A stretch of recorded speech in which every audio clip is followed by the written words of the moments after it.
My name is Mike. I'm 29 years old. I'll be 30 in a couple months. I work for a commercial real estate debt fund, which isn't as fancy as it sounds.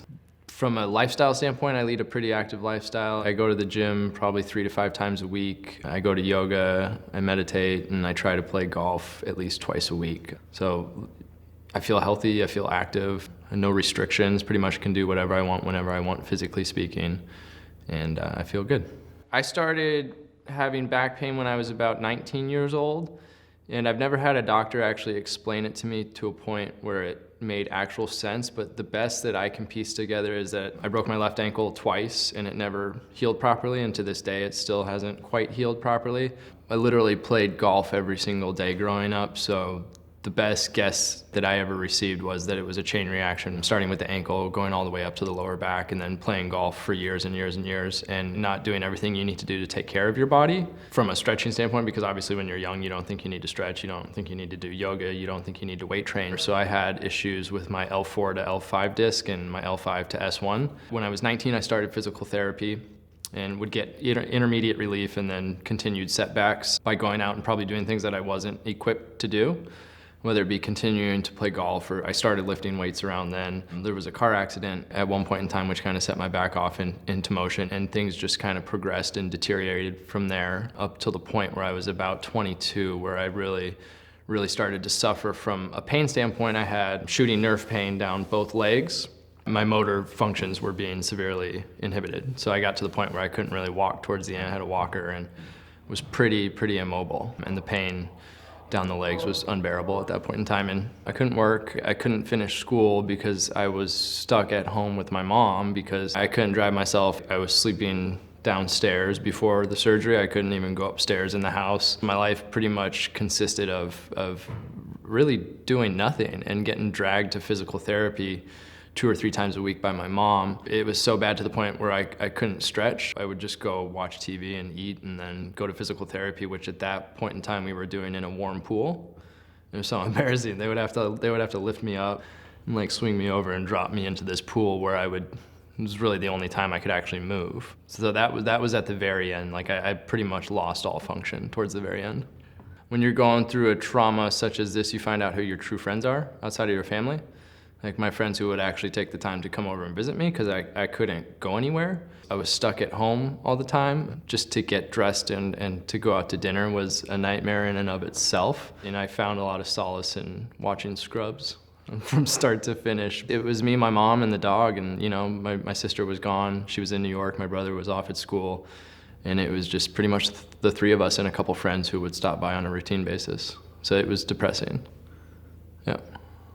My aha moment was probably being lifted into the pool for physical therapy on like a Tuesday morning at like 10 a.m. I was 22, 23 years old and living at home because I physically couldn't take care of myself, and getting driven to physical therapy and being lifted into a pool. And that's when I kind of knew that everything we had tried that was non-surgical up to that point probably wasn't going to work.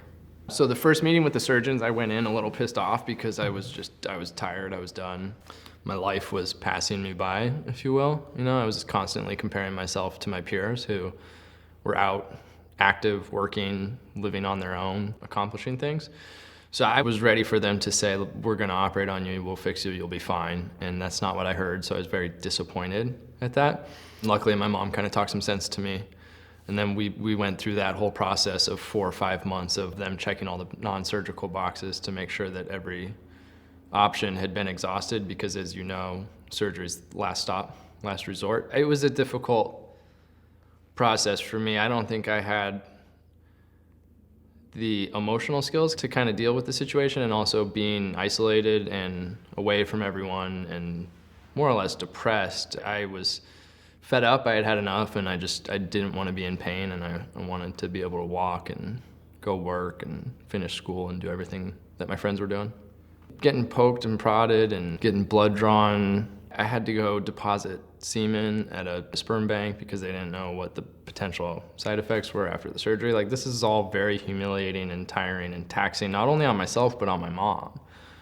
She pretty much had to drop everything she was doing to take care of me. I was ready. I was ready. I had an artificial disc put in from L4 to L5, and then they fused L5 to S1. So as you know, L5 to S1 doesn't really move as is. They talked about the idea of fusing both discs, the space between both discs, but given my age and my youth and everything that I wanted to do after surgery, I opted for the artificial disc, which also runs a pretty big risk because you may have to get it replaced down the road, but the trade was worth it for me.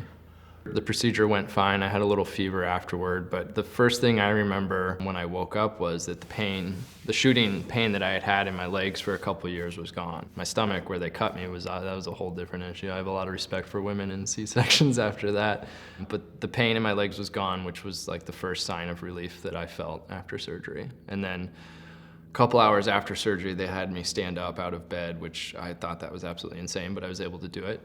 I was probably in the hospital for two nights, two and a half days roughly.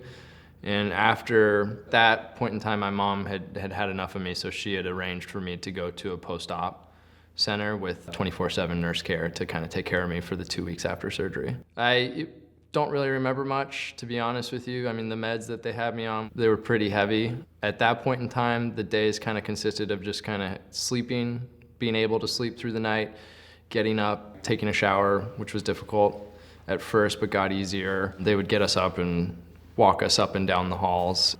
Had a walker for the first 2 weeks or so, and then after that, started going to physical therapy 2 weeks after surgery. I was on my back on the training bed the whole time, and it was just a lot of stretching and moving of the legs and kind of realigning. And getting the shoulders back open up and getting the spine back in order up top because I had been hunched over for so long. It was a pretty slow process for about 2 weeks, and then after a month, they kind of had me up and doing some agility exercises and some strengthening exercises. And 3 months after surgery was when I kind of felt I turned the corner, but I didn't trust my back yet.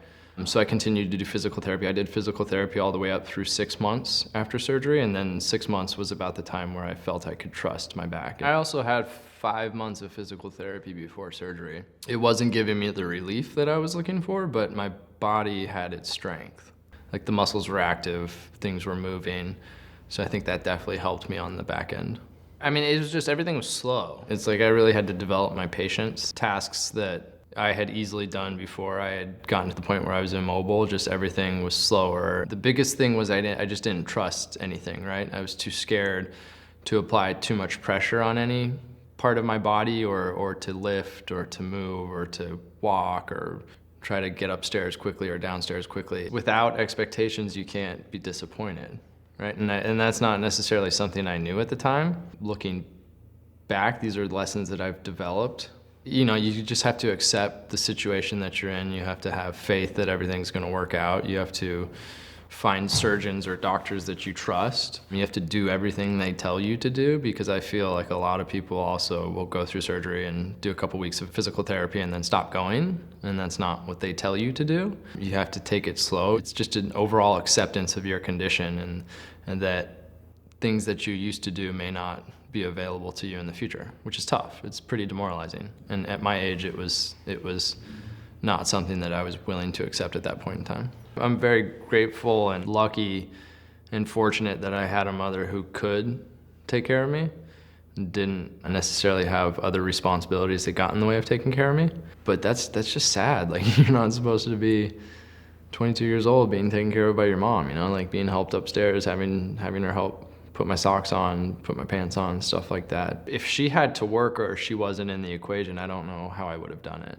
With the severity of the issue that I was dealing with and my lack of mobility, I definitely needed someone around to help me. I couldn't drive. I couldn't feel my left foot towards the end because of the nerve damage that I had. It was numb. The guys that I worked with, the one thing, they were good communicators. They really took something that's very complex and kept it very simple for a guy like me to understand. I didn't really have a tough time wrapping my head around a lot of what they said. Obviously the terminology and some of the medical words that they were using were beyond my grasp. Essentially I had 2 discs that were bulging and my nerves were being affected and the discs were disintegrating, so I could figure that out. And the manner in which they described the surgery was also pretty easy for me to wrap my head around. The fusion scared me. The double fusion scared me, but fusing just S5 to L1 was easier for me to wrap my head around because that's essentially your tailbone, and there's not that much flexibility down there. They did explain and walk through the risks very thoroughly with respect to the artificial disc. I obviously have a huge fear of having to be operated on again and pain coming back, but I choose to not succumb to that, right? I mean, I have no pain right now. I'm reflecting on everything I've been through leading up to surgery and post-surgery. Okay, so 3 months before I was doom and gloom, there's no way out of this. At this point in time, we had discussed surgery, but it wasn't on the table at that particular point in time because my surgeons were still putting me through all the tests. So I was, in my mind, I was screwed. You know, I'm never gonna have a normal life. I'm never gonna get married. I'm never gonna have kids. Like, how am I gonna pick my kids up? I'm never gonna be able to play golf again. I'm never gonna do this, that, and the other. When they finally agreed to do the surgery, it was hope. I was given some hope. You know, I still didn't know what was going to happen or what the outcome was going to be. It's a very, very large risk to take, and you're kind of rolling the dice. There was a glimmer of light at the end of the tunnel, and then post-surgery, when I woke up and I didn't feel the burning sensation down my legs, was when I knew that I could get back to being okay. I don't even think about my back these days. I don't. I mean, I wake up pain-free. I do everything I'm supposed to do. You know, I stretch, I go to the gym, I'm moving around, I'm active. I mean, the only time I have pain these days is when I've been standing for anything over an hour. But I think that's common amongst most people. Like going to a wedding and standing and dancing all night, that's when it starts to hurt. When I followed the doctor's orders and I did everything I was supposed to do, that's when I got the best results. You know, anytime I thought that I knew what I was doing or I knew how to run the program best way possible, I didn't get the maximum results. I didn't get the best outcome for myself. So it's part of the acceptance and surrendering of your situation involves knowing that you don't know what's going on and you're not the specialist and you're not a spinal surgeon, you're not a neurosurgeon. So you have some very smart people in the room, some very educated people in the room with a lot of tangible experience, and they've treated hundreds, if not thousands of patients. So you just need to shut up and listen to the doctors and do what they tell you to do. And I wake up and I foam roll and I stretch, and I've worked with trainers who also have secondary educations with respect to actual back issues. And so we've kind of cultivated a program, if you will, over the last couple of years. It's all directly related to doing what I've been told to do. That's the issue I want to stress the most. Like I wake up, I foam roll and I stretch, and that's probably like a little 20-minute routine that I do every morning.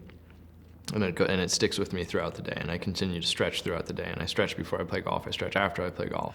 I've got a very firm bed that I sleep on. It's pretty much like sleeping on concrete. If I'm on a long flight, I get up and walk around, and I try not to sit all day. I have no restrictions. It's pretty awesome. I ran the LA Marathon in 2012 in under 4 hours, 2.5, 3 years after surgery. I can play golf, I lift weights, I go to yoga, I go surfing. Life's good.